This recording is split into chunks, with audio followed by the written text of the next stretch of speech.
What's up, guys? We still got a cat cameo to begin the podcast, but we just hear him this time, which is cool. We need cats. But what's up? We're back for the Canadian MMA Podcast. Huge fucking week because there was Canadians fighting all over the place, but especially in Moncton, New Brunswick, and in Kingston, Ontario. So we're here to recap all of that shit and even more. But before that, what's up, Josh? How you doing? I'm doing good, man. Yeah, it was a super busy day yesterday with like three events to cover. We had Malcolm Gordon out across the pond. Didn't go too well, but yeah, two crazy fun cards, lots of finishes in both of them. Yeah.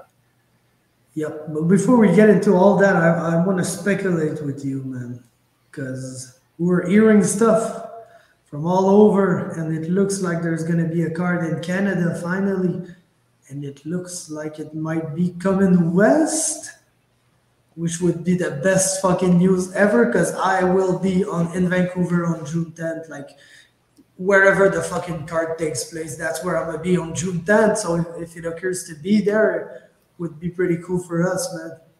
Yeah, I'm gonna be so heartbroken if it ends up being out east again now, because it like started out and the rumors were out east, but now it's reports from Aaron Bronstetter saying it should be Vancouver maybe, and Skinny Betts for some reason is a source in all of this. But yeah, I'm super pumped just for an event in Canada regardless, because it's going to be stocked with Canadian talent, and better yet, it's a pay-per-view, so it's going to be sick. Yep. I don't get why it's not in Toronto, man. Honestly, like I would prefer it to be in Vancouver, of course, but I don't get why it's not in Toronto. After GSP like era, Toronto has been the place for Canadian MMA. It's seen like so many crazy ass fights. The Jones Gustafsson won, fucking the Max Holloway fights a couple of times. Like the Ortega fight was in Toronto, if I remember well. So, I don't get really why it's not there, but I got one theory at the moment. Yeah, just before your theory, like I agree with you. I don't get it too, and it seems like just off the top of my mind, they do have quite a few more fighters than just out west in general, just in the Toronto region, plus quite a few people from from Quebec, but before your theory, why the fuck is Charles Jourdain fighting on the pay-per-view before that against Kron Gracie? Like, I don't get it, but yeah, let's hear your theory. Yeah, no, for real. I thought the same thing. It's kind of crazy that you come back to Canada, like potentially. So it like, looks like you're coming back to Canada, and fucking Jourdain is booked like a month before, man. Like, yeah. How you're gonna do that? He's like the Canadian guy you would want on the Canadian card, but maybe he's just like transcended all that, and he's just a fighter that you can put on any card anywhere because people just want to see some fucking Charles Jourdain action. But yeah, my theory is that if you look at the UFC schedule, we're booked until May right now for pay-per-views, main events, and shit. And of course, there's going to be the International Fight Week card, which is going to be huge. So my theory is that there's 3 title fights on the International Fight Week. Of course, I think John Jones is there. I think probably Leon and Colby is on that card.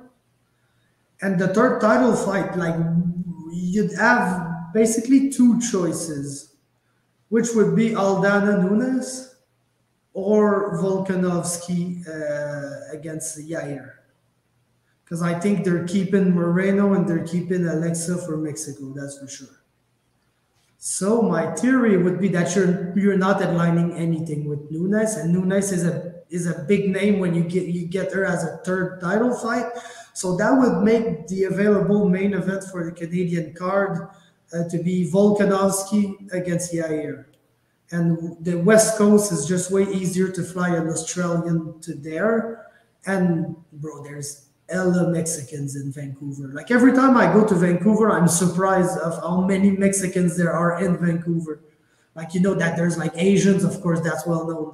That there's like Indian people, that's well known. But fucking Mexicans is like it's not the place that you'd expect to see lots of them, but there's still Mexicans everywhere in Vancouver. So that's my theory, man, is that they're going to Vancouver because they're going to headline with Volk and Yair. Oh, I hope so, man. That would be so sick. I would go crazy because I've just been preparing myself for the worst, and like, not that it would be like we're getting a pay-per-view. We're blessed Like, if it bro, comes if to Nunes Vancouver. is our main event, it's trash, man. Like, Yeah, that's what I'm saying. Like, it's still better. Like, I don't know. At that point, maybe I'd rather just have a fight night card because then it'd be way cheaper, and then we'd get like a sick 5-round fight depending who it is. But yeah, I've been preparing myself for Nunes and Aldana, and if we get Volk and Yair, holy, and you'd have to. Your visitor for the week would be booked. It'd be Maxime because he'd be hyped for Yair. yeah, I'd be super hyped for it to go to a Yair fight too. He's one of my favorites. And yeah, now we know that there's going to be some Canadians on that card, wherever it is. I've tried it to ask. Honestly, I've asked Jasmine and Barrio since they're the two that are officially booked. Barrio, it's not out yet, but like, bro, the fight that you've seen, that's the fight.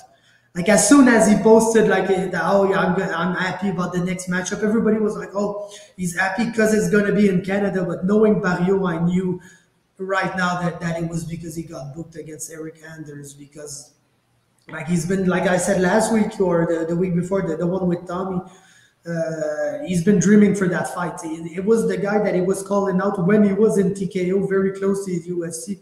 He was trying to call this guy out for his UFC debut. So it's been 10 fights since he's been wanting to fight Eric Anders. So, that's the fight. It's going to be an amazing fight. I think that if it's a pay-per-view in Canada, they're probably bringing, outside of the main event, I'd say 2 other big fights for the main card that are like not involving Canadians. So that leaves the room on the main card for Mike Malott, and that leaves room on the main card for the opener to be Barrio against fucking Eric Anders. That's the perfect pay-per-view opener, in my opinion. And it's a good fucking matchup for Barrio. After what we've seen against Marquez, I think it's the kind of a similar matchup. Maybe the guy's a little more athletic than Marquez, but I feel that he's maybe a little worse technically than Marquez. Yeah, I think it's a very good fight for him. And you saw Anders against the Iron Turtle. He didn't really have much success at anything, really, just trying to grind him against the cage. And if you're against the cage with Barry Holt, he's going to wear you out doing that, hit you with uppercuts, and get success later on. He obviously sees something that he can excel in this matchup because he's been calling it for forever, as you know. And yeah, that's a perfect way to kick off the main card. Do you want to talk about some potential matchups you'd like to see on this card, if you have any? Yeah, no, of course. I want to talk about Jasmine briefly because that is a matchup we know about. The matchup that was made on Twitter, I think, which is pretty good. Like, I don't know how good of a matchup it is, to be honest, but if Jasmine can come and beat Miranda Maverick, she's going to be in the discussion for like ranking spots and shit, because Maverick is pretty fucking good, man. Yeah, it's a big jump up, like the outside of the rankings for Jasmine after that nice win that she just got. And yeah, we're going to get to really see her grappling tested, because that's what you see Miranda Maverick do to all of her opponents, is be able to out-grapple them, really, and except for Erin Blanchfield. So it's going to be a good fight. I think it should be super entertaining. Jasmine always pushes a high pace, and Maverick's got some high-level grappling, so we'll see where Jasmine opts to take this one. Yup, I'm trying to look back at our convo, because I know I told you about some fights in there, and sometimes I don't remember shit. But yeah, the Mike Malott one, I know we talked about. I think like the biggest one, like the most obvious one, would be fucking Ian Gary, of course. For a pay-per-view main card, I think it would have to be that matchup if you're going to throw them on there, because those are both two guys that are kind of making a name for themselves to get a shot at the rankings in a fight or two. So it sucks to put two guys that have so much potential in the division, but if you're going to throw them on a main card, you got to do a big fight like that, and it would be like the other fight that you really want to see on this card. Yeah, no, that would be a big one. If not, we spoke about Fiallo a little bit. I don't hate it, but I think he's on some losses. So, but they do that nowadays. Like back, because I've been used to the UFC where Joe Silva was the matchmaker, and it was really like winners against winners, losers against losers, guys who got 3 or 4 fights against guy who got 3 or 4 fights. It was really like that. Nowadays, I feel like it's a little more like open. It doesn't really matter if you won or you lost. So it could work, but yeah, I'm not sure about that one. I'd love to see like Phil Rowe, Carlston Harris, or Michael Morales, who were 3 names that I think that like they're good guys getting their way up the division, like Malott is. So that would be a cool fight to see if he can move up like in that very crowded division. Yeah, one that I saw from Malott that I saw a couple people say as well is Phil Rowe. Like that would be a super fun fight. Like I think you mentioned. So, yeah, striker versus striker. And we just saw Phil Rowe put out Nico Price. So that would be sweet. And one that I think we're also going to have, I think it's pretty certain that Diana Belbita makes her return on this card, because I've been seeing some stuff about how she has a fight in the works and just so happens to be around the same time as all this other fight news. So I think you could see her fight Maria Oliveira, who just fought Vanessa Demopoulos, like big, long striker, the Spider. But I could see that fight happening. They both sort of have similar records in the UFC, and they're both strikers. It would be a pretty fun fight on the prelim section to get the night started out, I think. Yeah, for sure. I just think they're trying to give her like her final fight in Canada before she loses again and gets cut. So that's one way to put it. I think I heard maybe John McDessie and Johan Lannes were saying that they heard about some fight talks or whatever. So I think these are 2 other guys that we can see on that card. I don't know if it could work timing wise, but there's a new fight I'd really love to see, and it's John McDessie and Ludovic Klein. Oh yeah, like they're the same guy. Mm-hmm. So that would be really cool to see like the 2 small range strikers fight each other at lightweight. It would be a pretty cool matchup. So that could be one. And for Lennes, I'd go like I said last time, fucking Blood Diamond or Temba Gorimbo or a guy like that at the bottom of the division to try to build himself back up after the tough fucking Malott fight. Mm-hmm. Another one could be Orion Kosche. They're both 1-1 in the UFC and sort of in the same positions. So I think that one would also make some sense, but I would not have any problem with those 2 that you mentioned. Yeah, no, all of that will be pretty cool. Then, of course, Jourdain, we can forget about him. That sucks, man, but it's kind of the way it is. No, you want to know what my dream matchup for Jourdain is? 2 guys that I love. It would be Nate Landwehr and Charles Jourdain. That would be nuts. Crazy fight. That would be stupid. Isn't he fighting like this weekend, Nate Landwehr? Yeah, he's fighting this weekend against Austin Lingo. Was supposed to be Alex Caceres, but Caceres pulled out. But yeah. Yeah. If then, we need some guys from out west too on that card. I got Caio Machado against Josh Parisian. What do you think about that? Let's fucking go. That's or perfect. Maybe Dontel Mays. They give him the Parisian one. Mays would be funny because of the size difference. Would be absolutely crazy because Caio is a small heavyweight and the other one's like the biggest fucking heavyweight there is. But I think he beats both their asses pretty badly, to be honest. And then the fucking monster man, Chad Analyzer, we need him on that card. We need. I don't know if Bowser is fighting soon, so he might be ready for a quick turnaround, depending on how it happens. Mean Hakeem, we absolutely need Mean Hakeem. Fucking Loopy, when is Loopy fighting? She's fighting pretty soon here against a veteran. I can't remember who, but I've got some matchups for Chad and Dawodu. Let me know what you think of these guys. What do you think about Chad against Dana Batgarel? That would be insane. Yeah, bro, 2 heavy hitters. Or I got like Tony Kelly, or I could see them doing Ronnie Lawrence. It would be realistic. I think they cut the racist fuck after he got his ass beat by by Giannis. But Ronnie Lawrence, I think he could win that fight, but I don't think I like the matchup like show wise. Let's do Dana Batgarel then. Yeah, that's absolutely. A banger. Yeah. And Hakeem Dawodu, I think him and Joe Anderson Brito were Brito's a guy coming up the rankings, so I could see them doing that, or even Josh Kulibao. That one would be sick. Two fun strikers. Yeah, Kulibao, I'd watch him in any fucking fight, bro. Honestly. And then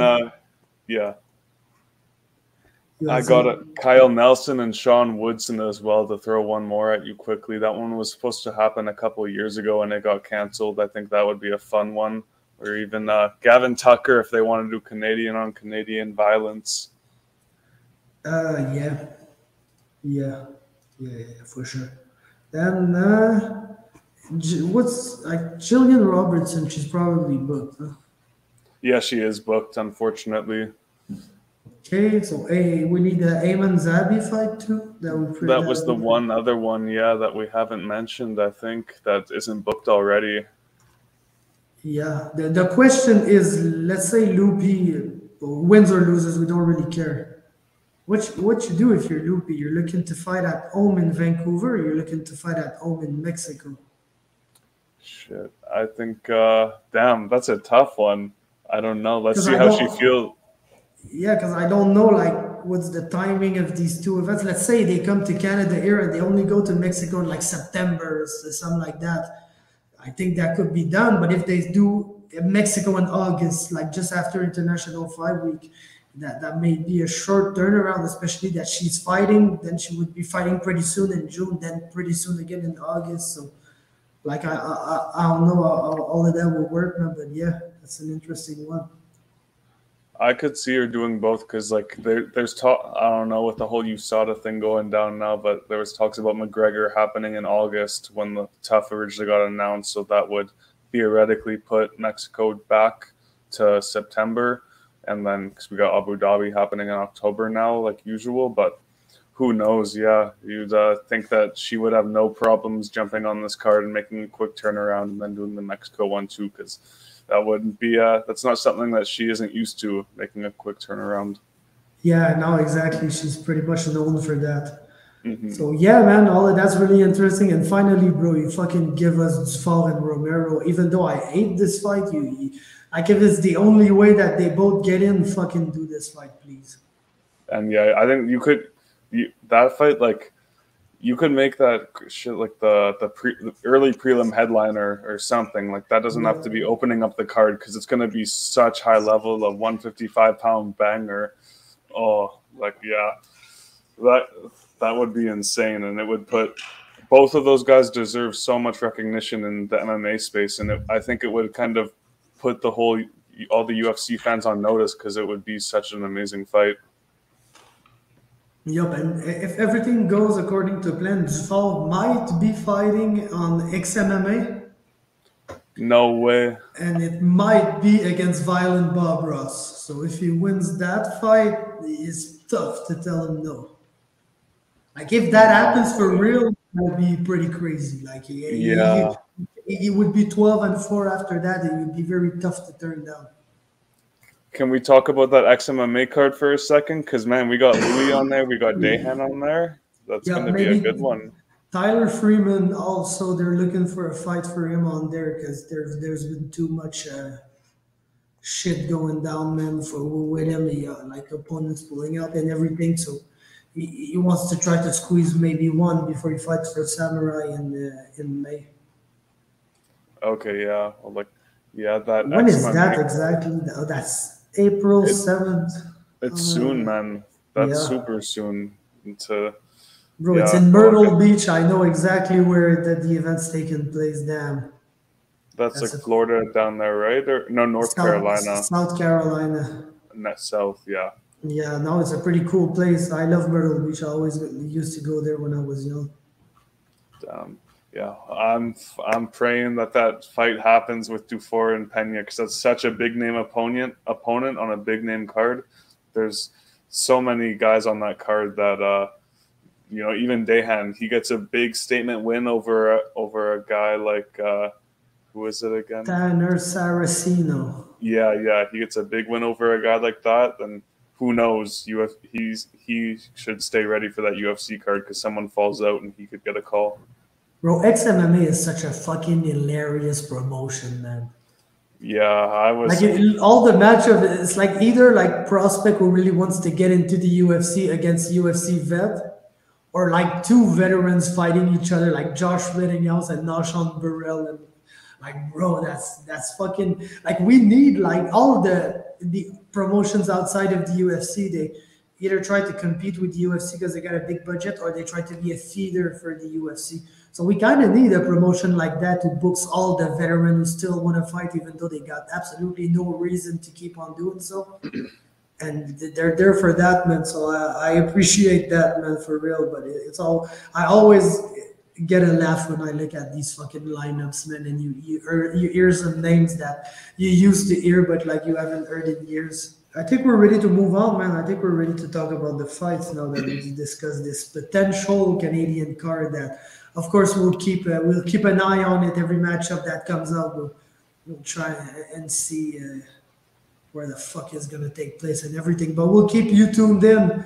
And when there's a location and tickets involved and whatever, we'll of course direct you to all the links and everything that there is to maybe be a couple of us out there. If it's out west, I don't know if there's going to be a big meetup of people because I don't know as many people there than in Toronto. But if it's in Toronto, maybe y'all can all meet together while I'm watching in Vancouver. Yeah, so now let's fucking go. Let's talk about Malcolm Gordon first. Was fighting Jake Adley on the prelims of the UFC 286 card, and no, it did not go well. Fortunately for Malcolm, it's kind of I don't want to say a gimmick because it kind of sucks to say that, but yeah, when he loses, he tends to get finished and like finish pretty badly and early, and that's what happened there. Ate a brutal body shot, man, and got folded in half, and there was a finish quickly thereafter. So.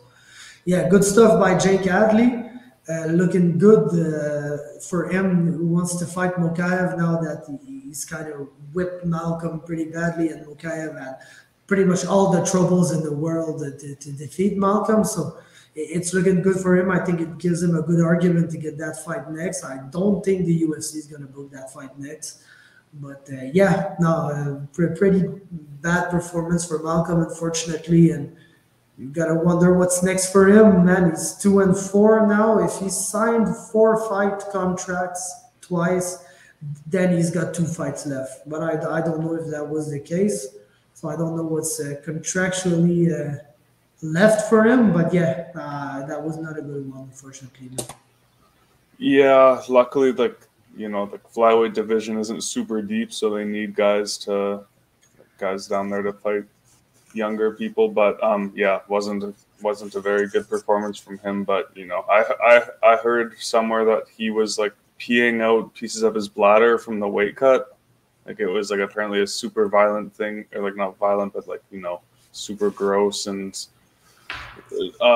not an easy weight cut. And you can see that as he missed weight by 3 pounds or so. So. Yeah, not the performance that we wanted to see. I had high hopes going into this one, especially after that last performance after Mokaev, where he had moments of success and got the back at one point and looked like he was doing good in the second and third round. He had moments of success, but yeah, just kind of got melted with that body shot, hit him right in the liver twice, and after a brutal weight cut, I can't imagine how that would feel. But credit to Gordon for showing up and still getting in there after the brutal weight cut, and I hope he's hope he's doing all right, because I wonder how many more of those weight cuts he has in him too, because that's a big cut to 125. I don't know what he walks around at, but yeah, it's tough to say, man, when you're like normal sized. Because, of course, like I see Malcolm around, he's a small guy. Like, he's not a big guy at all. But it's tough to compare to, like, is he bigger than... Like, I think I've seen plenty bantamweights that are a lot bigger than them. Like, some guys that I know fight at 135. But, like, these guys back in TKO used to be Fred Dubras. Of course, man, Fred Dubras looked like a fucking monster at 135. He's almost as big as me. So... I don't know, man. I think it's tough. It's probably like in between the divisions. like a little too big for flyweight, but a little too small for bantamweight. And I don't know if like the durability issues come from the fucking horrible weight cuts that he does to get to flyweight. But like bantamweight is not a division you don't want to be durable in. Like these fucking guys, it's probably one of the biggest hitter divisions in the UFC, like where people get knocked the fuck out with one punches and all. So I don't know for Malcolm, but I wish him the best, man. He's an amazing fighter. He always super entertaining when he gets to do his thing. So I wish he stays in the UFC for fucking 5 to 10 years again. But like to be realistic, I don't really know if that's gonna be the case, man. So yeah, I think that's it for him. Let's move on to the Fight League Atlantic show, which took place in Moncton, Fight League Atlantic 8.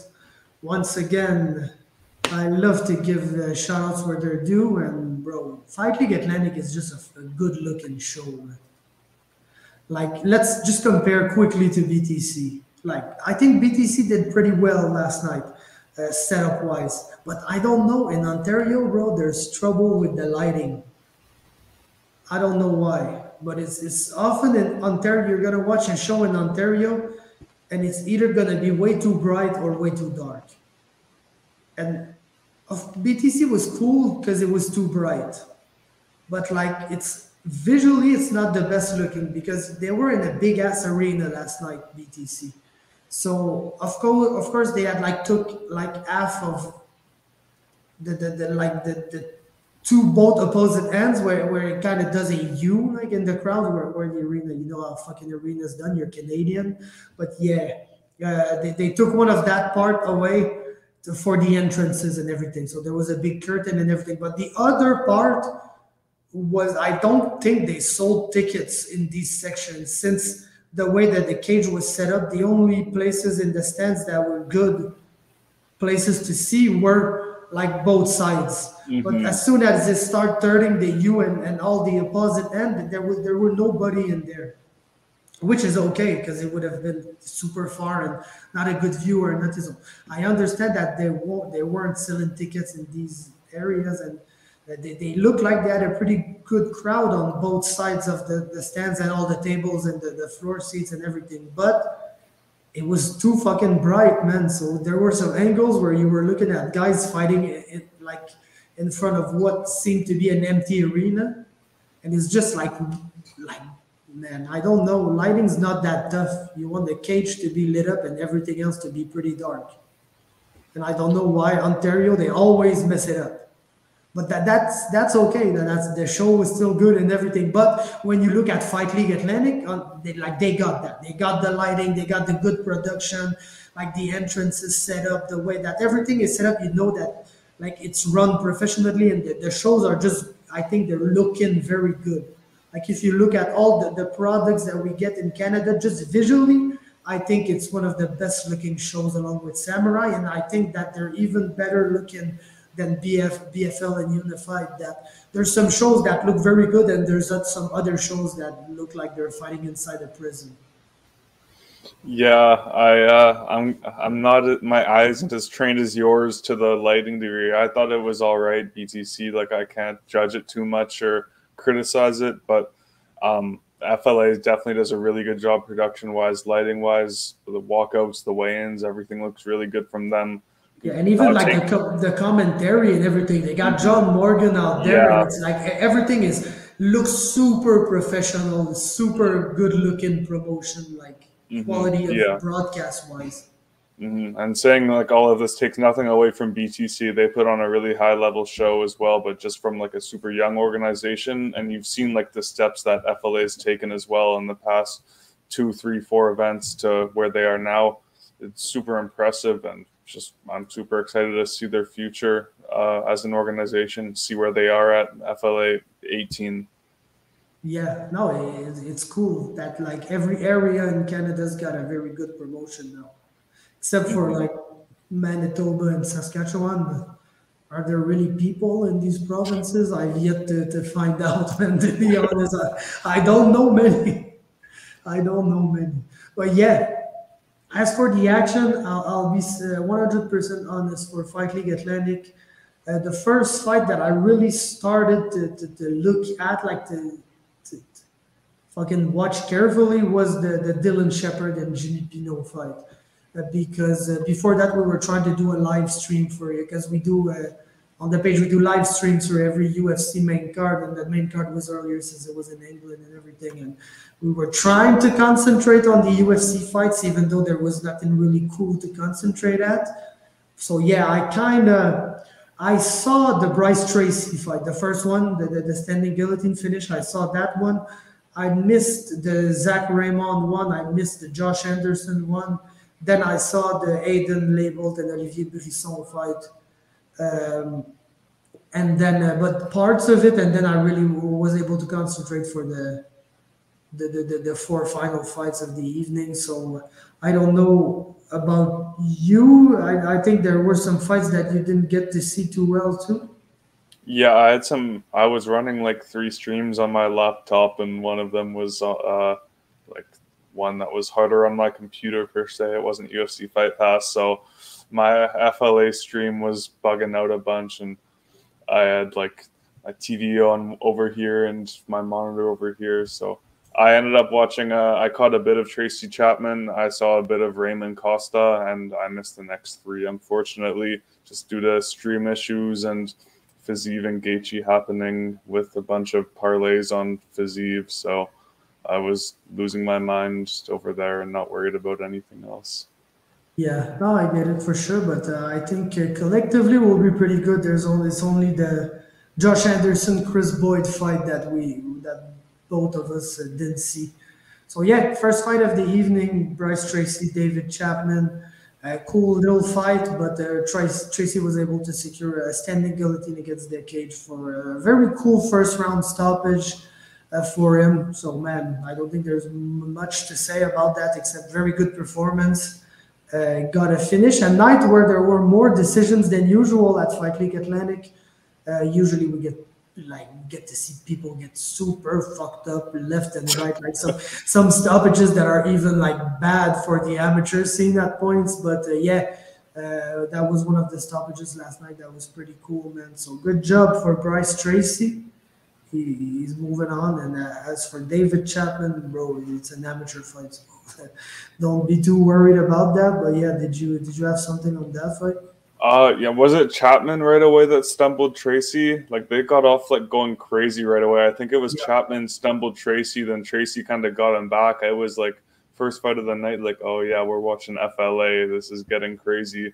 And then yeah, Tracy lashed up that guillotine choke against the cage and got the tap. It was good to see, like it was a nice choke, nice submission, and good way to start the card too. Yeah, then the Zach Raymond, I missed that one. I heard it was a pretty cool back and forth fight in a split decision against David Costa. Mm-hmm. Yeah, I wasn't watching like super close, but when I was, there were some crazy scrambles going on early. Like it was insane, and lots of pressure from Raymond. Like he was letting off some good combos against the cage, and had some success grappling in round 2 as well. And yeah, round 3, they like forgot about all the grappling that they did in the first 2 rounds, and it was all just stand up. Raymond was looking good, but it looked like Costa, he was pushing the pace more in round 3. I don't know if the grappling sort of took something out of Raymond, but just like the front foot, whoever was on the front foot changed in the 3rd round, and Costa was doing good in that regard, but Raymond was able to pull out the split decision win, and it was a super entertaining fight, though. I'm looking forward for it to be released on YouTube and rewatch it. Yep. Then the one that we missed, Josh Anderson, Chris Boyd, that was a decision win for Josh Anderson. I won't say shit about that because I didn't know what happened. Then we had Aiden Labeled, Olivier Brisson. Olivier Brisson was coming out at T-Mac along with fucking Terry and Mathieu Poulain and all that. So I had a special eye for that fight. Wanted to see what was going down. And Olivier Brisson was really pushing the pace for a lot of this fight, looking for takedowns against the cage. But Labeled was really able to defend the takedowns and take a lot of energy out of Brisson, who looked like he maybe was more fit for a lower weight class. What was the weight class for that one? Is it on Topology? I don't even think that fight was listed on Topology yet. So yeah, labeled on Topology, it was set to fight Owen Warren at 195. So I don't know if that's the weight that the fight took place, but Brisson looked like he could have fought a weight class down like really easy. So the game plan to take his opponent down was pretty tough on him, energy wise, because his opponent was really tall and looked like a different fucking weight class than him. So yeah, Leibold was able to really take his cardio away, really make him so super tired, and he was able to finish him. I don't know if it was second or third round, and I the finish is the part I missed. Like I was looking at the fight, that I got my head up, looked at something else, and when I looked back down, the fight was finished. So I missed the actual finish, but yeah, Leibold was on his way to win that fight either way. I feel like Brisson really put on some good pressure, did some nice stuff.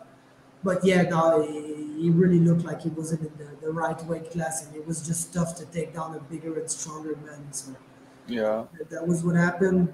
Then it says on Instagram, Leibold finished him via unanimous decision, so maybe the decision victory.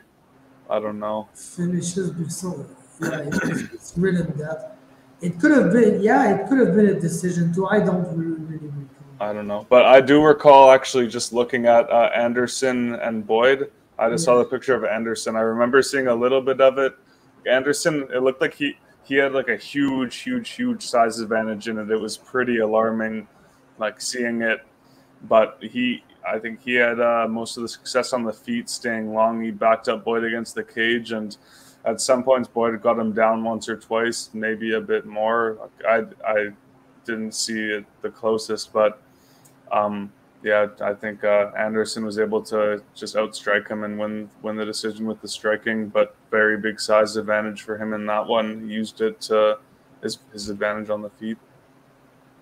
Yep. Then we had a break. Then we came back for the final fights of the evening, which were 3 pro fights and a title fight for the amateurs. It was Jimmy Pinot from Fredericton, who was fighting Dylan Shepard from Renzo Gracie, Prince Edward Island. And fuck, man, Dylan Shepard is good, bro. Like, very, very good. He's the one that you might recall at the absolute highlight reel finish of Dawson Sampson, the spinning heel kick. That was basically the craziest knockout we saw that year, pro or amateur. So yeah, that was in, I think, April. Yeah, that was in April of 2022. Then he fought again on FLA 6 against Sebastian Ackerley, won by triangle in the second round. Then had his title fights against Jimmy Pinot, who's a guy we saw at Fight League Atlantic a couple of times. He's a cool fighter, like maybe a little smaller than Shepard, but really thick guy who goes forward and is looking like to do anything in the fight. Really, he loves to grapple, but he loves to strike trade bungalows and everything.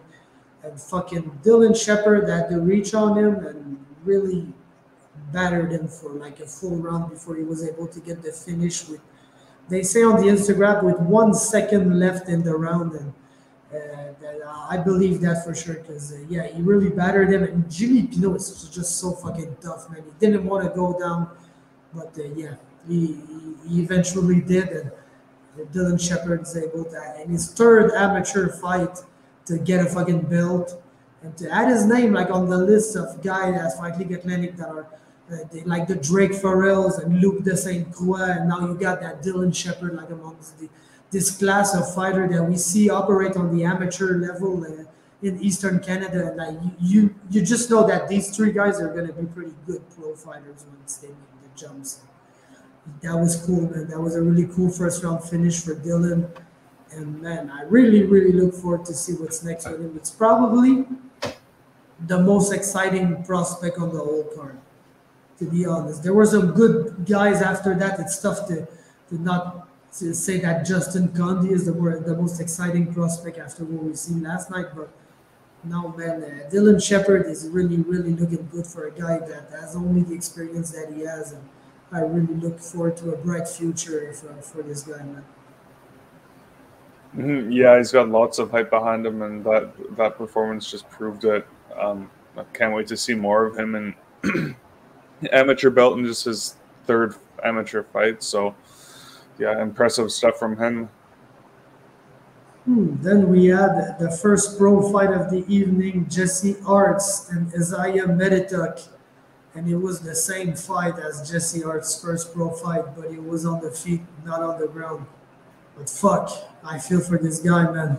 I really feel for this guy because like first pro fight comes out, takes down Jericho McPhee, is able to control him on the ground, is doing some nice stuff, is able to get some damage, get some ground and pound going and everything. Then whoa, gets caught by a bump sweep, a fucking bump sweep, man, and gets swept and gets instantly submitted by fucking Jericho McPhee. And you're like, yeah, like he did good, man. He's gonna be okay. His second pro fight is gonna go better. Yes, like he did one mistake and got submitted. That happens. Then he comes in second pro fight and he's beating the shit out of Isaiah on the feet, like really hurting him, pushing him back against the face and pounding on him. Like everything was going so well for him. And then fuck it just stops going well and 30 seconds later he's in the darts choke and he's tapping out and he's lost again. And it sucks, but Isaiah is exactly that type of fighter too. Like Medituk, he's so tough, man, and yes, he's gonna get fucked up on the feet most of the time. But I feel like he kind of likes it because then he can get dropped and bring his opponent on the ground with him. And he's so relentless on the ground. Like there's a couple of guys in the country that are really into fucking weirdo jiu-jitsu stuff. We have Colton Boxell, who's pretty good at that. But we've got some other guys, but yeah, our boy Isaiah is definitely one of them. He's gonna go for the weird ass submission, like the inverted triangles and shit like that. That was pretty straightforward this time. It was a darts choke, but it's my favorite submission, so I was really happy to see that and super cool. It's weird to say that you got a comeback win in round one, but that's absolutely the case here, and that's been the case for Jesse Art's two pro fights. He got defeated after absolutely beating the shit out of his opponents for most of the fight. Yeah, it's you got to feel for Hartz because he was having so much success. Like he had moments of success in this fight, and it looked like he was sort of taking over until getting submitted, and just like his last fight as well. But just to focus on this one, yeah, McLovin, he got off to a good start with the kicks. You saw lots of them, and it looked like he was trying to control the distance with the kicks. But when Hartz got him against the cage and sort of closed the distance, he just unloaded with that combo on the feet, and it was nasty. But yeah, it was a super clean darce from Isaiah Medituk. It's nice to see him get success after, I think this was his first fight after switching camps and now training over in Vancouver.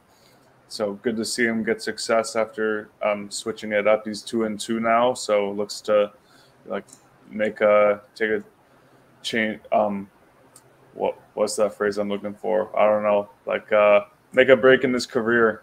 He's changing things up now. Can get a positive record after his next fight and really go on the uphill. Yeah. It was a cool darts too because fucking Jesse had the underhook, and when you have the underhook when you're getting darts, you still can breathe because it's like often the darts is used that the grip is here, so you're getting choked here and you're getting choked on the other side because your arm is trapped like that, so it's getting run into your neck, and that's so when you got the underhook, there's always a little space here that you can get to breathe. So that must have meant that Isaiah's choke was either like hurting to L, like, and he just tapped because of the pain, or it meant that it was right on the artery and like the guy, because you can get passed out even though you're breathing. If like the circulation to your brain is cut, you just don't get blood in your brain anymore, and you're gonna pass the fuck out way quicker than if you're not able to breathe. So I think like Jesse Arts was probably able to breathe a little bit, and that gave him confidence to keep fighting the darts. And at a point, he had no choice to tap because he was probably going to pass out. So that's a really cool weight. That's a cool adjustment to make to be able to finish the darts, even though like in the best of world, you want to break the underhook and really bring the guy's arm between your legs, so the arm is trapped, and you're able to get like the maximum effect on the choke. Where yes, it cuts the blood, but it also cuts the breathing of the guy. So it's either he passes out or he taps, and it's really tough to pass out from. Like when it's blood choke, sometimes since you're able to breathe, you keep defending, then you just wake up.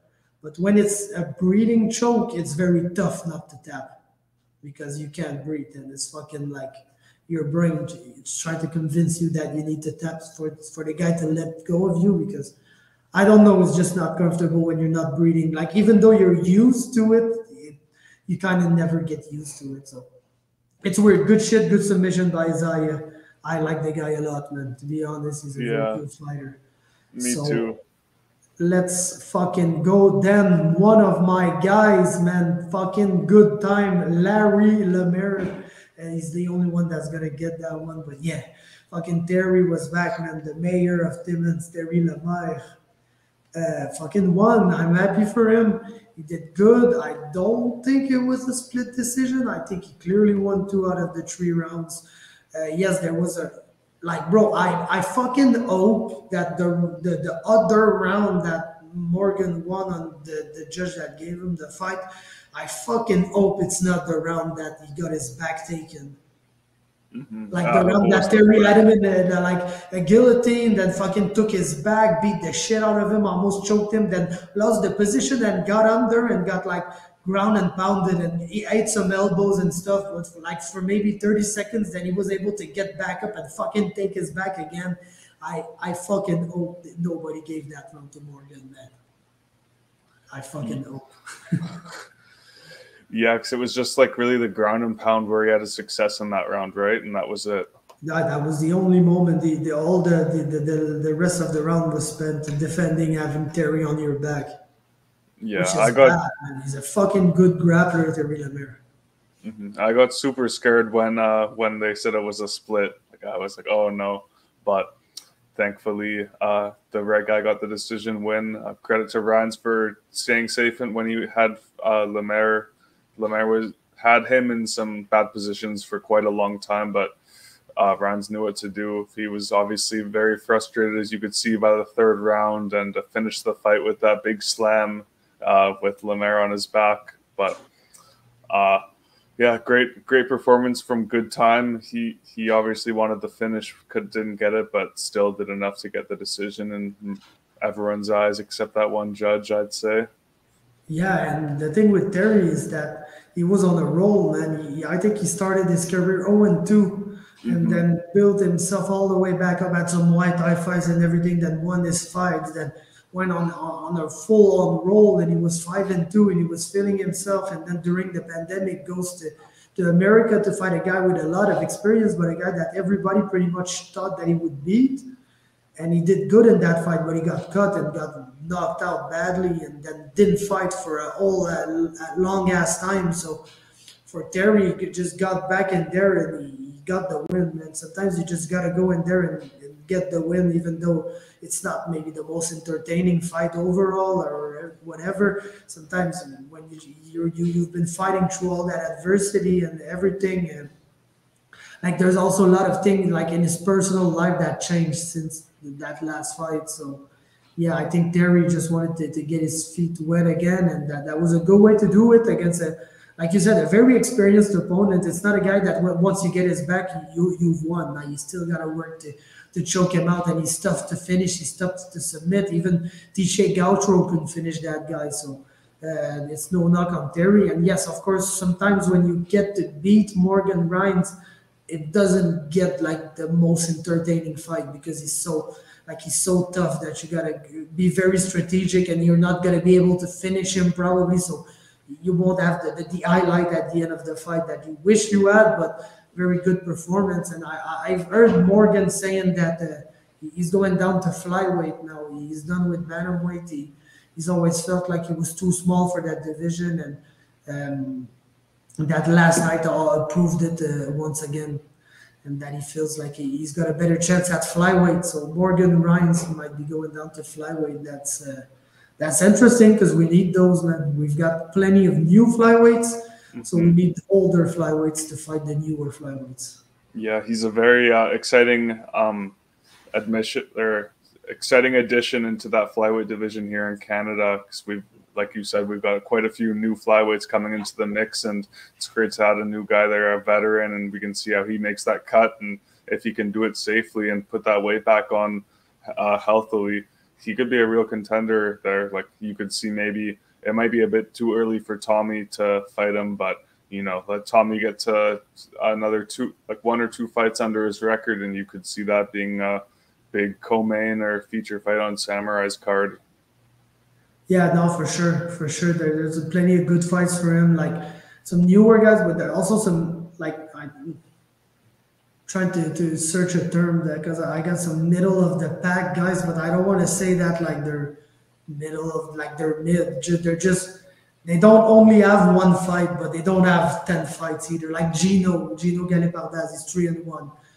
You've got fucking, like, I know Austin Russell is pretty much back and forth, but I think Austin Russell is more of a flyweight than a bantamweight, probably. He's out of here. Austin Russell, he's gone to Combate Global down in Brazil. Good for him. Yeah. Good for him. That's not a bad idea for any Canadian prospects. But yeah. And then we see fucking Tyler Van Kill fighting in Mexico and Latin America and having a lot of success. So, yes, why not? But like all these guys, man, that are on their way up in the flyweight division, they need some guys to fight. So, very happy to see Morgan go down there. Like you said, I hope it's going to be healthy and everything. Because sometimes you're like, oh, I'm too small for bantamweight, I'll be a flyweight. Then you try to cut the flyweight and you're like, what the fuck was I thinking? I'm not supposed to weigh 125 pounds ever. But yeah, let's see, man. Let's see. Then fucking main event, I gotta tell you that was tough to watch, man. That was really tough to watch because Sean is a guy I love, man. I absolutely love Sean Wallace. He's a super cool guy. I always had a lot of fun speaking with him. He's a member of our pool, man, of our MMA pool. He's a super cool fucking guy. So of course, I didn't want him to see him get done like that, and it was sad, man, because fuck, he's 8-2, but hadn't fought in a while, and he just like, I don't know, man, he didn't look ready to eat the power of Justin Conde in that fight.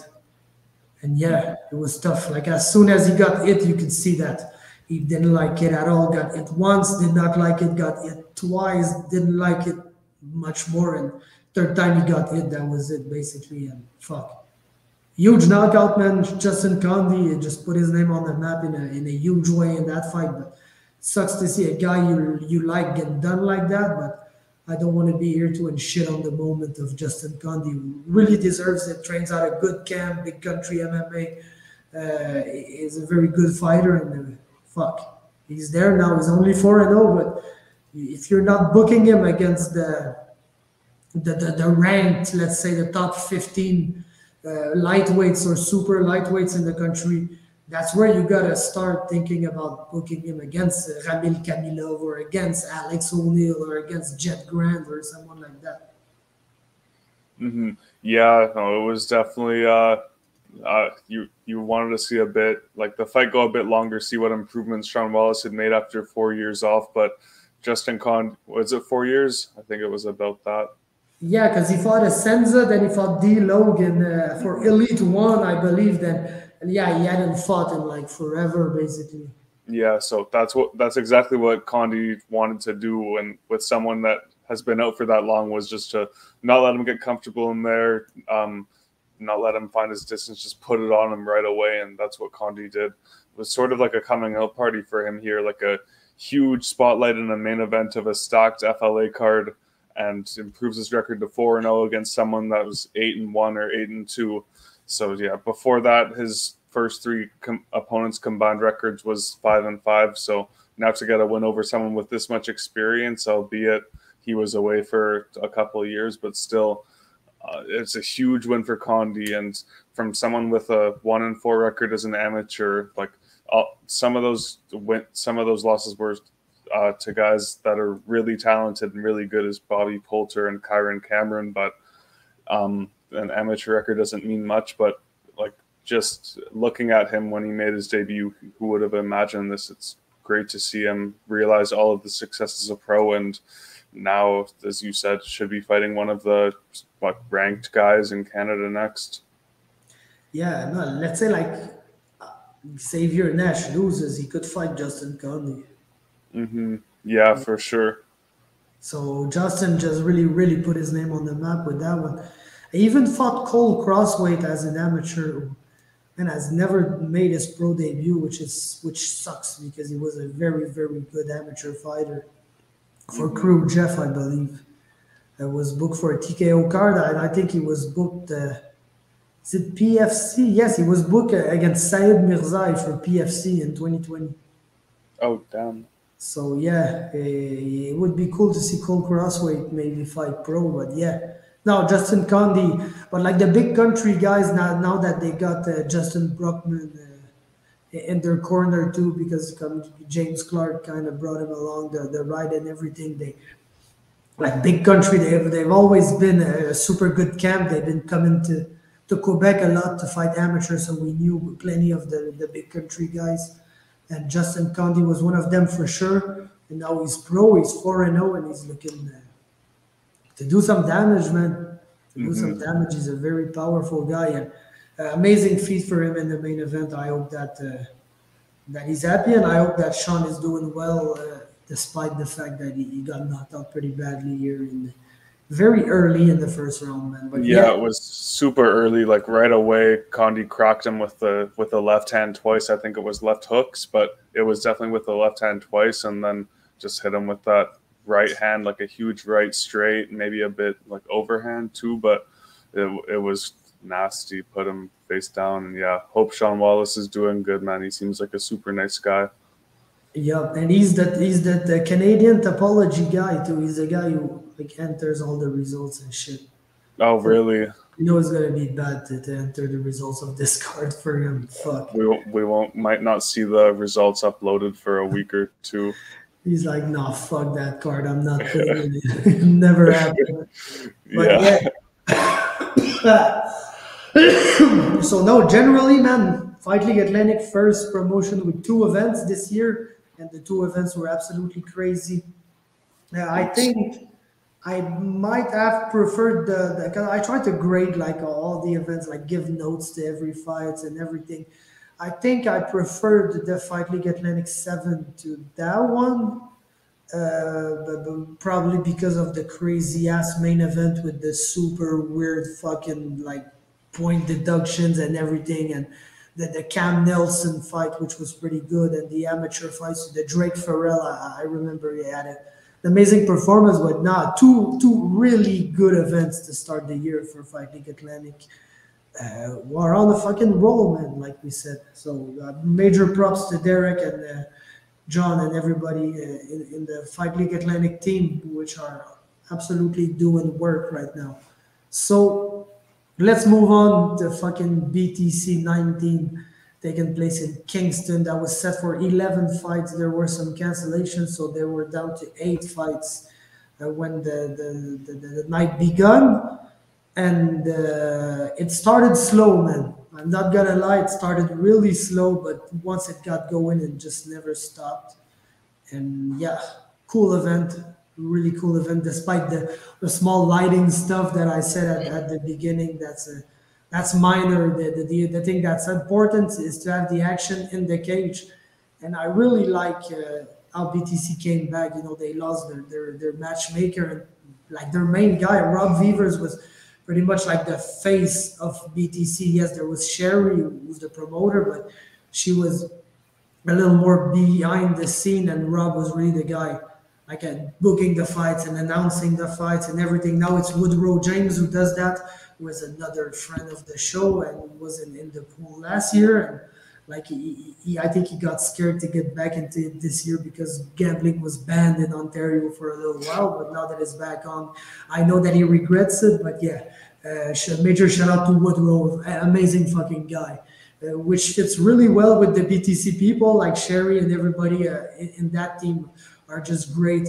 From them to fucking Jason Agel and Ergis and Josh Hill who do the commentary. And, like everybody in the organization is such like a great fucking person. So really cool to see Woodrow with these people, since Woodrow is an amazing guy too.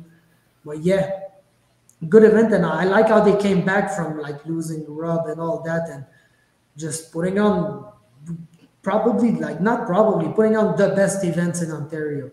Like we've seen some other prospect fights getting booked, and it's good events and everything, but it's not the same level of events. Let's say you remove Cal Prepelic, it's sure that when you got Cal Prepelic on your card, the level is gonna go up. But if you look at the other fights, I think the level of fighters and prospect we saw on that BTC card is better than what we've seen with PFC recently, and what is coming up next with PFC too. So yeah, let's get into it. First fight, Amin Al-Malik, Dan Shapiro. And yeah, Dan Shapiro really came to bore the shit out of us, man. Like that was a trash game plan, and I'm super happy it didn't work in the end, because yeah, it worked for a round.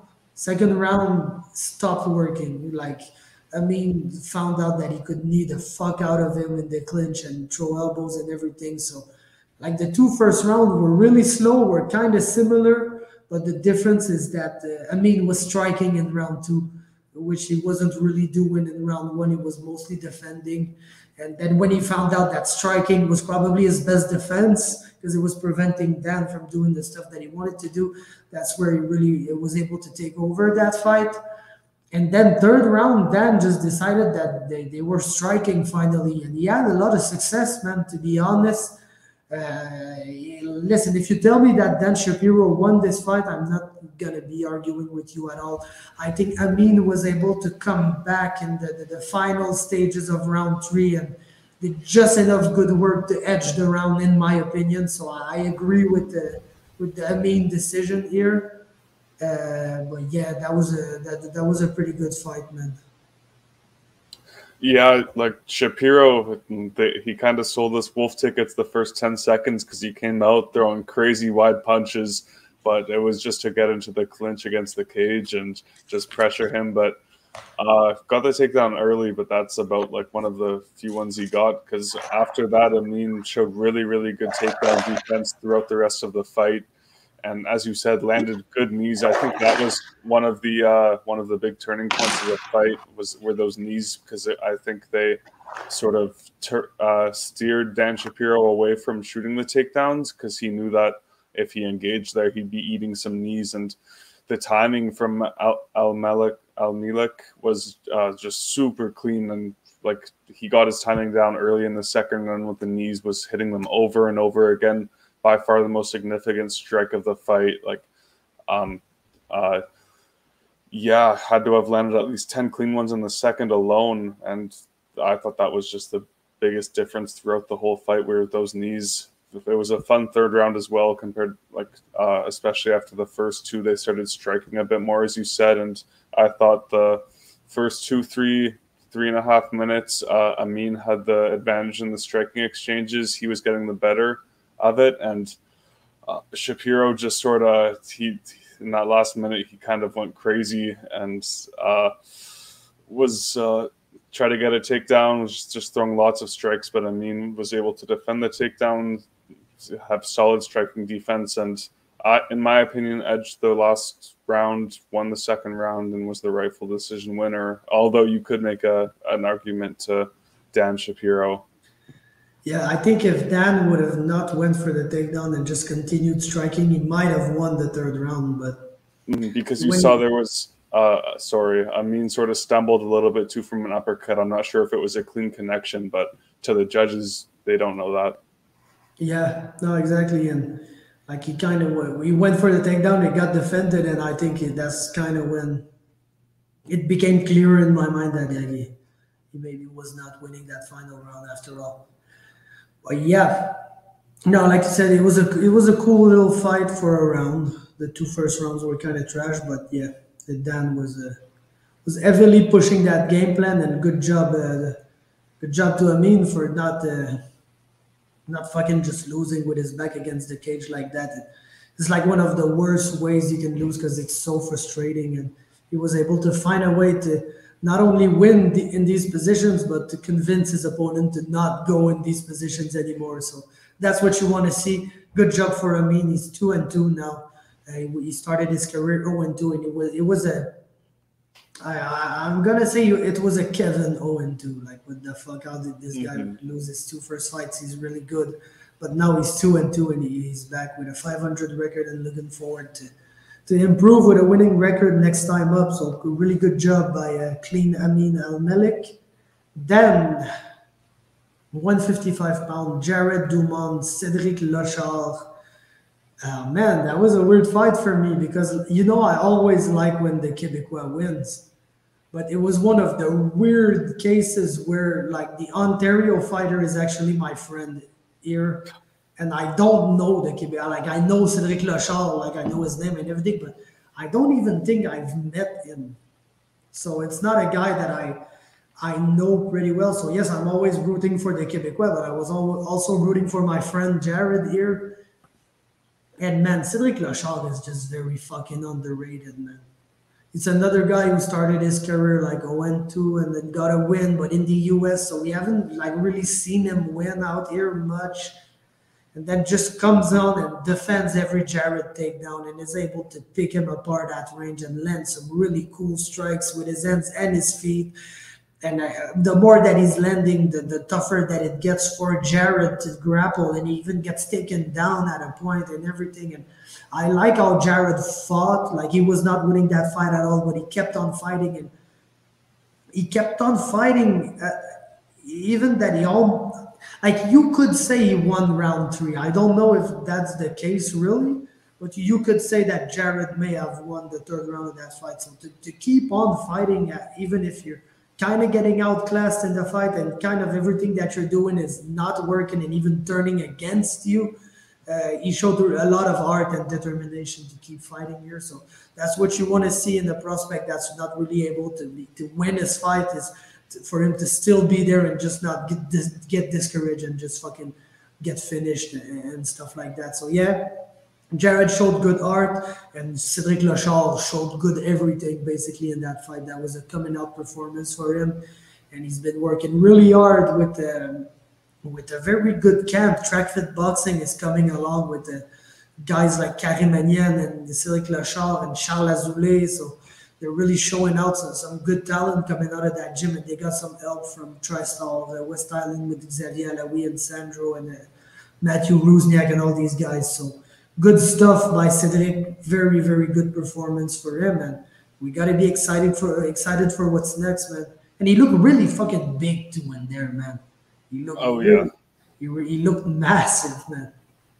Mm-hmm. Yeah, he looked super well-rounded, just like a complete fighter in there. He was able to defend like the takedowns from Drummond and even get it like that end of the first round. He was landing some heavy shots. Looked like it. I thought for a second he might be heading towards a ground and pound stoppage, but credit to Jared. He's tough. He never stopped trying to implement his game plan with the cage wrestling, like we see from Niagara Top Team, and that all of their fighters are so good for. But yeah, Cedric is just he looked very strong in there, like you said, and big.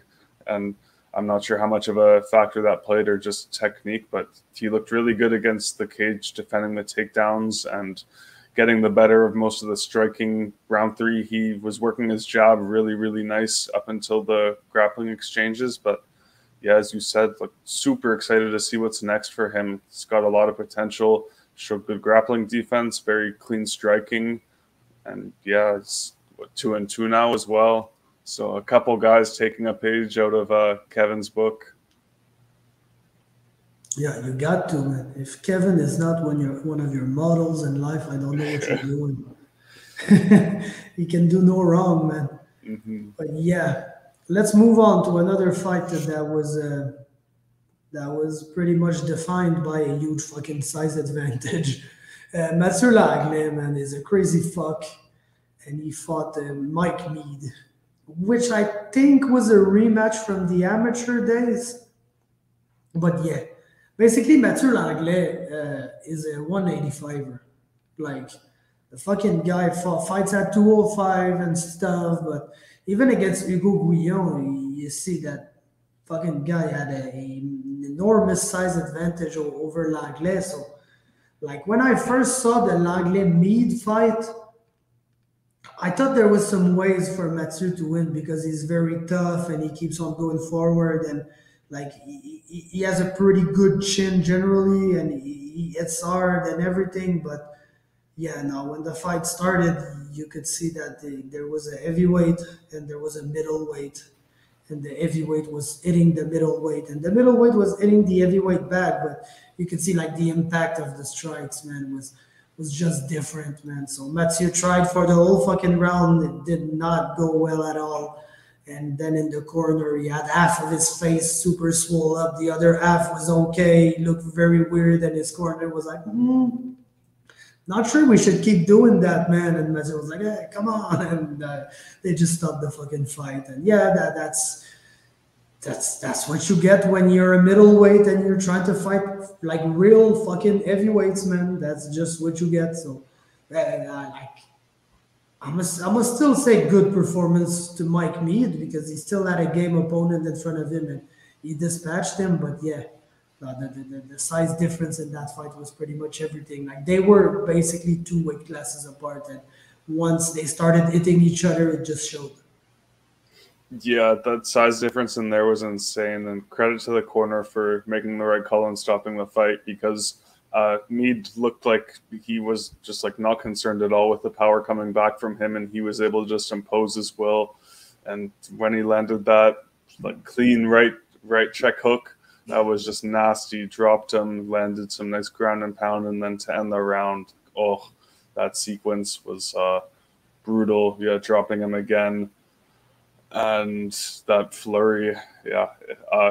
Langlais, though, crazy chin to get dropped like that and get back up to end the round. I don't know. I missed a bit of what you were saying, but yeah, Langlais was super tough. He was wanting to continue in the fight with half his face all messed up like that. So, yeah, that was crazy. It was an entertaining fight. Like, Mike Mead looked like he wanted to be in a war. He liked being in that situation. Yeah, no, it was a good showing for me. Then Langlais is pretty much known to be too tough for his own good, but that was a little too much, Mathieu, man. Maybe not fight at heavyweight. Like light heavyweight, you don't even have size over nobody. So maybe you can stick with light heavyweight if you really don't like the cut weight. But bro, please don't do heavyweight again. That was tough to see, man. But yeah, just after that, we had a very anticipated pro debut. Zach Baldwin is a guy that we've seen for MFL. He fought Tommy Morrison. He's fought like some of the best guys out there. And we were looking forward to see him make him the pro jump because, bro, he's super fucking tall and he's good. He's a striker, got more good Muay Thai. And it was so weird when the fight began because Blair West was basically bigger than him. And like the optics of that was weird and mind-boggling for me because I'm used to seeing Baldwin being like the tall and long and the bigger guy usually in his fights. Like when you see a 5'9" guy fight Tommy Morrison, of course he's gonna be way bigger than Tommy Morrison. But yeah, weirdly enough, Blair West was bigger than him, so I was a little mind fucked for a little while, but.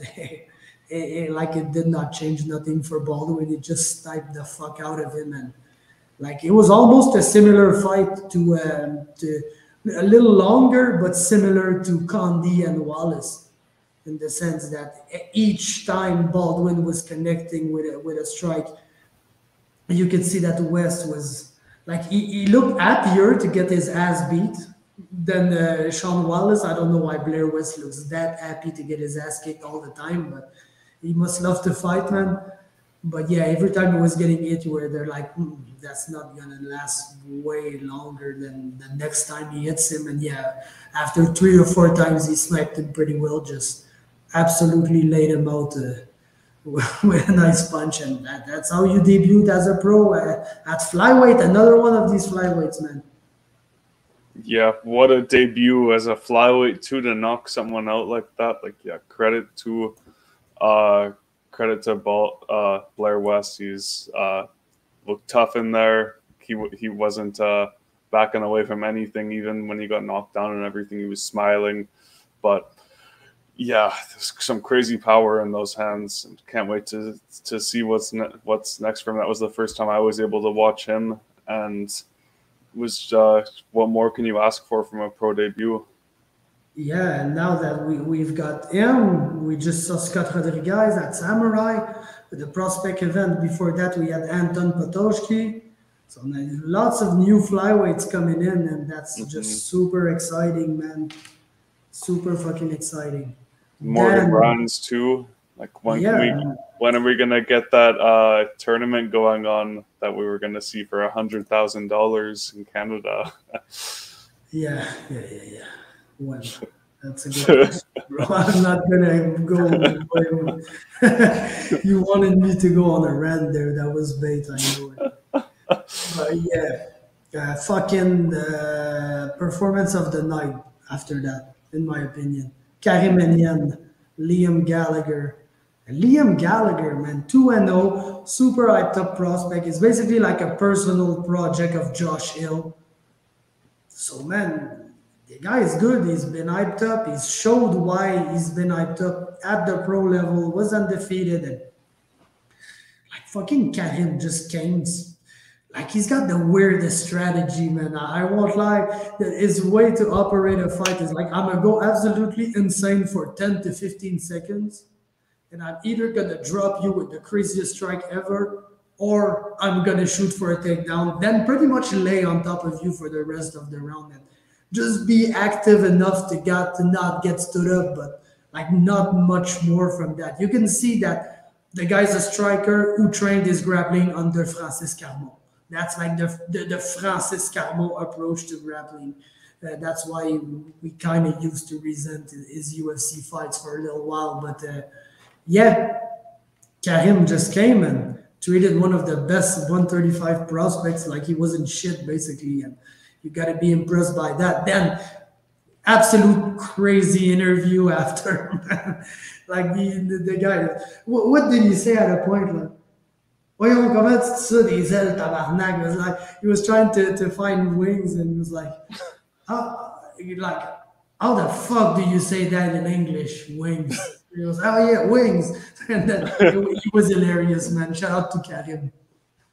Yeah, that was an amazing performance from him, no doubt. Got the performance of the week, in my opinion, as well.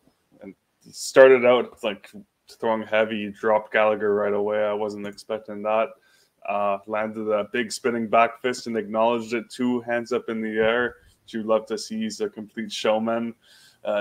Yeah, he started out very, very strong, but credit to Gallagher. He got some grappling going and later on, but Karim just looked a lot stronger and was able to get him off at the end of the first round. Then, yeah, it's a bit more of success from Gallagher grappling, but Karim was able to timed a perfect takedown as well at one point in the fight, second or third round, right in the middle of the cage, and was able to control him there for a couple minutes. Was it stay safe through all the submission attempts from Gallagher and just looked very complete. It's my first time watching him, and I wish that I need to go and watch his last fight against Alex Glusman, because I was very impressed from him. He looked super complete, and I don't know where I've been, because that was my first time hearing about him and watching him, but now he's on my radar. Big name up there for me. Yeah, his first fight was identical. It's the exact same fucking fight, bro. Like, rocks him. I think the beginning of the 3 rounds, he fucking rocks him, then 5 double legs him, and he's on top of him working for the rest of the round. But yeah, not me to put that on people, but future flyweight contender Liam Gallagher. Yeah, he would be an interesting guy to see there, because he does seem like he has a pretty long frame. I don't know how tall he actually is. It could just be from his build. That's the way he appears. But that would be very interesting to see. Like, why not throw him down there too? Let's get another guy in flyweight division. That's going to be one of our most stacked ones yet soon. Yeah, because amateur, he fought Gino. It was a kickboxing match, but he fought Gino. He fought some guys like Patrick Arsenault and everything at bantamweight on the amateur scene, but even Kelvin Krause. So I think not there to put that on people because, like I said, it sucks to weigh 125 pounds and to be a man. But and when you're that small and you lose, like, it sounds like it's just another 10 pounds, but when you weigh 135 pounds, that's such a big percentage of your body weight, like damn near like 7-8%, to lose again, and you're expected to go and compete 24 hours after that. It's nuts. So I think maybe if he keeps running into people like Kareem, where they have a big size advantage and appear much stronger than him, because that's where it felt like Gallagher almost it seemed like Gallagher was going to get position, maybe get the back or something, but just wasn't able to hold it. Just didn't seem strong enough. But yeah. Yeah, and Karim is a huge fucking bantamweight. So Mm-hmm. it may be him that was too big and not Liam that was too small, but just asking, flyweight is such an expansion right now. If you could add another name like Liam Gallagher to it, bro, imagine, man, the frontman of Oasis, we need that. Yeah, and UFC loves to snatch up the flyweights too, so it's exciting the next couple of years. It's just everywhere, and Canadian MMA is on the rise right now. Absolutely, and that's what we want to see, more and more people fighting, because that's cool for us. We got shit to talk about. Then fucking Tyler Wilson, man, he grabbed the Charles Jourdain power guillotine and got taken down and got his guard passed and just did not give a fuck, kept the choke on, and Blake was like, yeah, well, I'm passed, I'm probably good, and then was sleeping. That's a blood choke. When you're like not when you're not like concerned by the choke at all and you just keep working and then you wake up, that's what you call a blood choke. And Tyler Wilson, if there's a guy who's gonna guillotine another dude in 30 seconds, that's Tyler Wilson. But it's always super impressive to see, especially when it's like a weird ass guillotine from a weird ass angle like that. But I appreciate it a lot, man. I always love me some Tyler Wilson, and I'm super happy to see him back on the 2-fight winning streak. And it's crazy that he's 8-6, man. I feel like he began his pro career at the same time as Fred Duprat. And yes, I know Duprat missed some time, and Tyler fought all the way through COVID in the USA. So that's the difference. But man, he's got 14 pro fights now. Super experienced, man. And I'm happy to see that, and I'm happy to see him win. Yeah, that was such a crazy submission. Like, normally I'm just so conditioned watching. I'm not embarrassed to admit, like, I'm just more of a fan than anything. I'm a fan first, and that's where all of my analysis comes from. So I'm so used to thinking, like, seeing someone go for the guillotine, and when the guy passes the guard, clears the legs, oh, he's safe. He doesn't have to worry about it. But he kept that grip in tight, and all of a sudden, yeah, he was out. But I almost wanted to call it a ninja choke when I first saw it. Like, it reminded me of Said Nurmagomedov or Sadyokub Kakramanov. What do you think about that? Because it was more like super weird, like ninja. I don't know. Yeah, it's because basically, like the guillotine, usually when you got either arm in guillotine or the no arm guillotine, your hands are under the chin. Usually, but here he had like the Jourdain variation where you're able to put your hand all the way through. Mm-hmm. But then if you only close your grip like that, you leave a lot of space for the guy to try to get under back in or fight your grip. So that's why often they close it like this and with the arm down, or like this with the arm all the way up. It's because it's tighter. But yeah, it's still a guillotine, but I understand like the ninja choke, because yes, the arm is all the way through. You're not getting choked because you got a grip here that's choking you.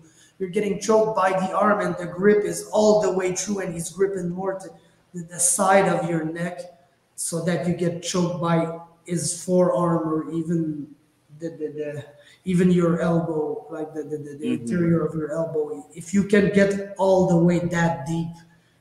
So that's why when he passed the guard, Tyler still had his leverage, because if he had the normal guillotine with that grip, once you're past, you're across him basically. You got the head there, but you got your ass on the other side, so you're able to stack him up on the ground and then work to get out. It's tougher for him to have the angle to pull the guillotine. So, but since he didn't have that traditional grip, that's why even though the guy passed, he still had his arm all the way through, and he still was able to apply the choke even though the guy was passed. So yeah, that's a really cool variation of the guillotine. It's a really slick thing to do in a fight. And yes, Tyler Wilson has been known for being a really slick grappler, but that was a cool ass submission, man. Yeah, super slick. Yeah, wasn't expecting it, and yeah, it looked like Blake was fine for a second, and next he was out cold.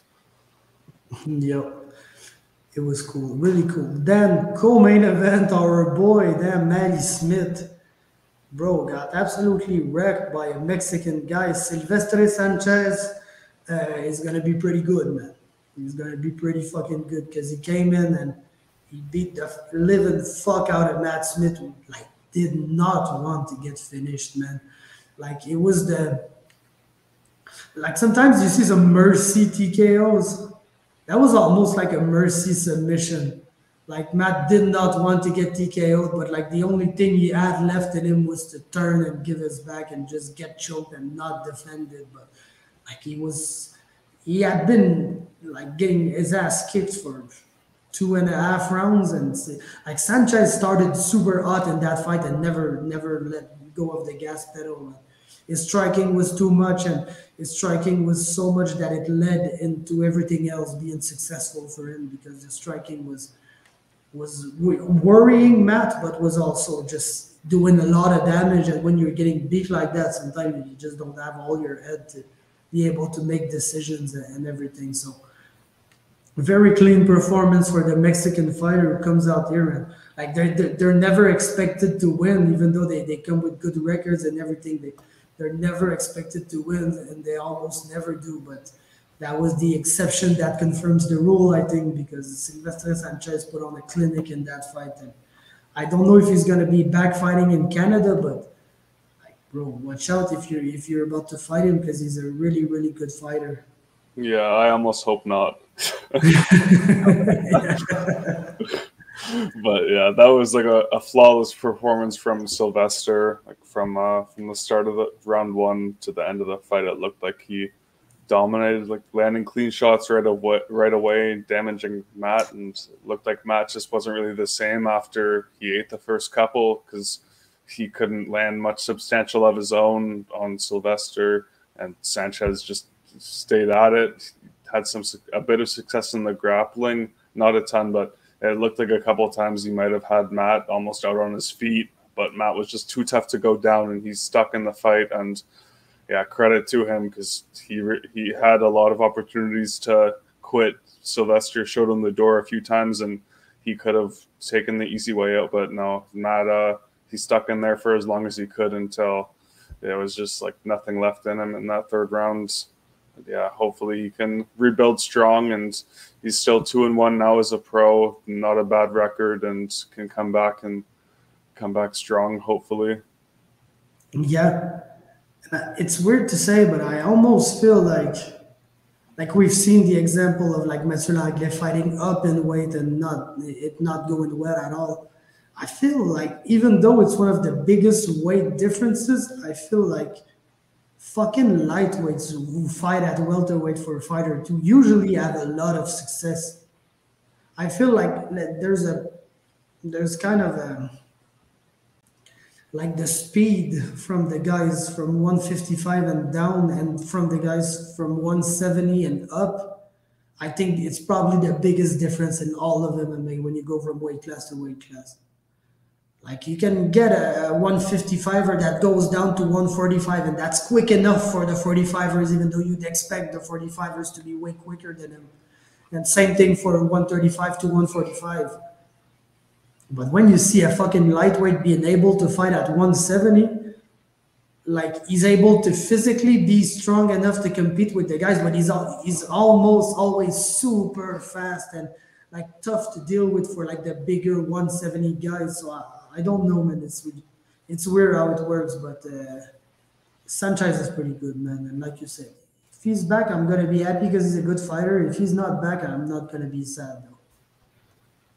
Yeah, and I was he didn't really he looked almost I don't know, I'm gonna have to look again, but just trying to remember it, it seemed like he was almost a bit bigger than Smith, if anything. What do you think about that? Yeah, he didn't look like he was out of weight class or anything. It's just like because they mentioned it on the broadcast and everything that like he looked like he had a little more fat on him.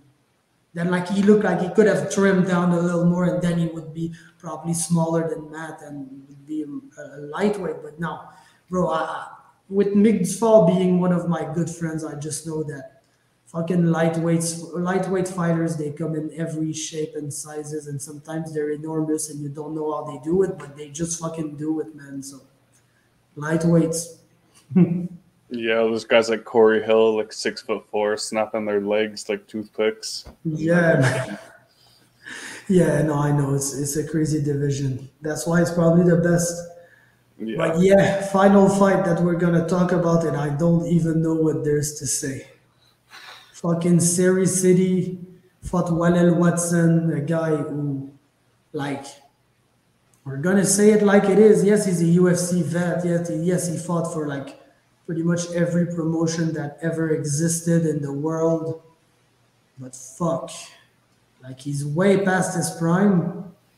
He got absolutely wrecked by Siri, who is not even in his prime yet, but who is like, if you remove all the veterans that we always talk about, like the Zufar and Alex Morgan and Shane Campbells and Dayons and all these guys, and if you look only at the prospects, how do you tell me that Seri and Mateo are not the two most UFC ready guys in Canada? And Seri once again proved that. Absolutely folded the poor guy with a body shot in the very first round and treated him like he had nothing to do in the same cage as him, which was absolutely the case. But man, until you fight that 30-something fight veteran, you don't know if it's the case or not. And like I never had no doubt Siri was gonna win that fight, but the way he did it, we just need to see him on that, either on that June 10th card or that fucking Contender Series season, however they want to do it. But he needs to move up ASAP. There's nothing left to do for him here. Yeah, I'm going to be so shocked if he doesn't get a call up to either the UFC 289 or the Contender Series. Like, if we see him back in Canada, that's just a travesty. Like, it better not be against another Canadian, because he can just keep picking them off and taking them, like resetting guys in their career, because he's ready for the UFC. Clearly, another guy that you mentioned, Mateo Vogel, series only lost, but Mateo gets it done against Drew, another big vet. Like, both of the guys are in the same position. BFL champs, not getting maybe the guys with the biggest records, but damn tough fights, and they're getting the job done.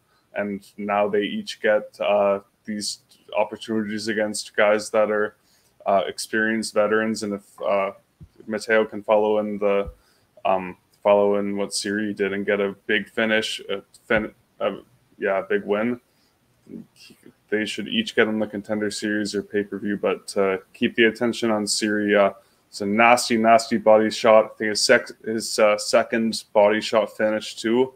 And to get that look against a 28-fight veteran, 29-fight veteran, and as well as someone that also matches the length of him, because that's one of Siri's big advantages in every fight is his reach, because he's 5'11" for a bantamweight, and not a lot of guys are that tall. But Will Watson's another very rangy guy, and Siri just backed him up against the cage right away, picked his shots, and crumpled them with the body shot. Yeah, and it looked like the perfect closing moment of his regional MMA career.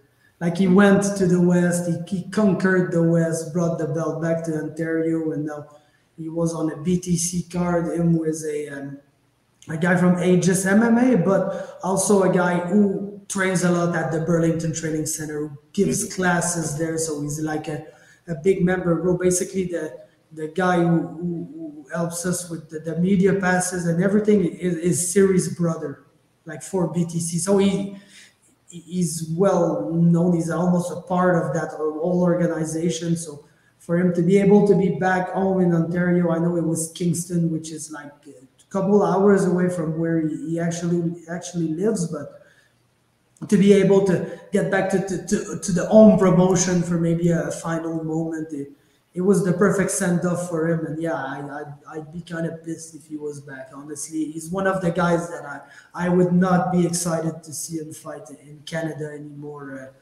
Because fuck, he deserves it, man. There's not much people. Him, like we said, Mateo, and I'd add Caio Machado too to that list, but Caio, it's because of the record, yeah, the performances for sure, but he's not fought the level of opposition that Mateo and Siri have fought, especially Mateo, who went on to CFFC and fought some guys like Garrett Armfield and Damon Blackshear and everything. That's pretty crazy to have that on your record before going to the UFC. So yeah, maybe Caio hasn't fought that level of competition yet, but record-wise, performances-wise, he fits that bill too. And like I told Olivier Rein this week, like, man, as a fighter, you can only fight the guy that they put in front of you. So maybe you don't fight the biggest level of opposition, but what can you do about it? Like, you're not the matchmaker. You're not the guy booking the fights for yourself. So yeah, I fucking hope they move on, man. Especially with like a Canadian card coming up. That's always when you want to see some new people enter the UFC. Yes, we've got our Canadians already in the UFC, and we all want to see them. That's for sure. But like, that's the opportunity to bring in some new talent. And Siri has to be that new talent, man, at this point. Yeah, that's when they like to give guys a jump, like kind of let them pass the contender series and get them straight into the UFC. You saw it when UFC went to Paris last September. William Gomes and Aline Perez. I think there was another person, Mateusz Figlak. So they had a couple people that just jumped straight to the UFC. So of course, we have quite a few more people than France had just in the UFC. So it's tougher to get those spots on the card because everyone and their moms from Canada and the UFC is trying to get on that. But yeah, Suri deserves it. One of the most deserving guys in Canada for sure. Put him up there with Romero. Put him up there with Dufort, Machado. And if Vogel gets that win over Drew Brokenshire, he's right up there too.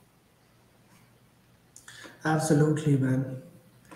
And yeah, I think before we leave, you wanted to touch briefly on the prospect fight that was announced for Cal Prepolek. Yeah, I just wanted to mention it just because I know by the time next week comes around, that'll be old news. So we got Kyle Prepolek taking on Josh Henry from Iowa. And I'm got to imagine this is going to be PFC's main event. So, Josh Henry, 11-6. He's 2 MMA fight wins in his last 2. He's also got a kickboxing win in there too, first round knockout. So looks like it's going to be one of those fights where Kyle can do his thing, get another nasty finish. And this is happening April 23rd. So UFC cards 2 months later. He should stay ready for that too, because you never know. Yeah. Now, Prepolek is definitely, I think, unfortunately, like for him, Campbell, Jesse Ronson, probably day on, I'm starting to think that it's going to happen less and less, unfortunately, because of his age. But like these guys, I feel like it sucks, but they're probably not getting a fight on the Canadian card. But if there's a fight that falls through and they need somebody now, they're like the perfect candidates. Mm-hmm. So that's why if you're Cal Prepolek, you need to win that one. And yes, stay ready to be on that event. I think... No, I won't say that. That hurts too much. But I think Alex Morgan is in between Like, I think Morgan could get another shot on the contenders, but I don't think he's getting booked to be on the UFC card without getting through the contenders. So he might be another candidate for a short notice, but I don't think the door is as closed as it is for, I think, unfortunately, Ronson and probably Privilege. Mm-hmm. Yeah, at the very least for Morgan, there's like almost no doubt in my mind he's going to get another shot at the Contender Series, because you saw even the guy that Mike Malott submitted in 30 seconds got another chance. So they're going to bring him back. He's on the radar. Morgan got a super impressive win against a game guy from in the last Samurai fight. So yeah, I think he's definitely another one of the short notice call-up candidates for sure. And people were going crazy on my Canadian MMA Instagram with everyone wants Morgan in the UFC.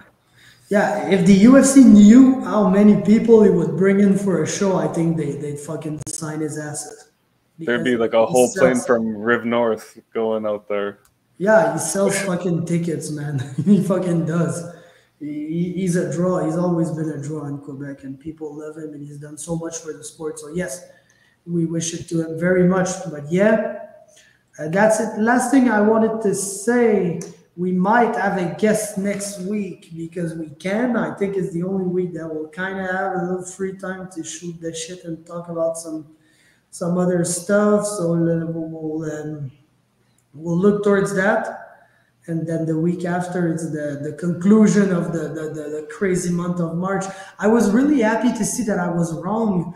Unified and BFL are not on the same night, which is very cool. It's the 30th and 31st of March, which makes me really happy because, after, like, FLA was good, BTC was good, but if they were just a little less good, I think I would have had a really bad time watching these cards because I was ready to retire from watching fights after the fucking UFC event. So not having two events that I really gotta watch and concentrate on in the same night, that's a really cool thing for me, to be honest. So I'm happy that they're not on the same night. But yeah, then we're gonna have our big recap episode of that one, and I think like the week after, which would be the 2nd of April, we should do an episode where we kind of do, like, let's say we like touch back on what we think. Maybe we all do our list for like the best fight of the month, the best knockout of the month, the best performance of the month, because there will be in the end 4 or 5 Canadian MMA events that we had to cover during that period. So let's maybe do a little recap to see what was the best amongst all these fights, and that would be a cool thing to do. So yeah, we'll keep you guys updated on all of that. Thanks for tuning in. Thank you, Josh, man. Have a good week. You too, man. Great episode. For sure. Thanks.